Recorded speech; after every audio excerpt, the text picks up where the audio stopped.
তো কেউ যদি মাছ খাওয়ার এই চিন্তা করে করে দেহত্যাগ করে, তাহলে পরবর্তী শরীর কি পাবে? মাছ খাওয়ার মতো একটা শরীর পাবে। ভগবান কি দিবে? যাও মাছ রান্না হও, বক হও, তারপরে আরো বদল টুদো কত কিছু হয়েছে না, সব মাছ ধরে খায়।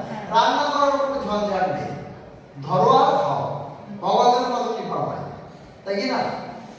এই জন্য কি করতে হবে না, আমাদের এই গীতা থেকে শিক্ষা গ্রহণ করতে হবে, জীবনকে কিভাবে পরিচালনা করতে পারবে তার সমস্ত নির্দেশের মধ্যে দেওয়া আছে।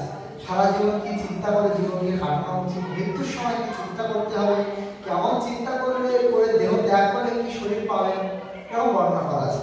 তো ঠিক এই শরীরটা, এই মনুষ্যর শরীর ধরে একটা গাড়ি, এই গাড়ির মধ্যে জীবাত্মা রূপে আমরা সব অবস্থান করছি, উঠেছি। এখন এই গাড়িটা চলছে, চলতে চলতে মৃত্যুবরণ করার সময় যদি আপনি এইরকম একটা মাছ খাওয়া চিন্তা করে দেহ ত্যাগ করেন, পরবর্তী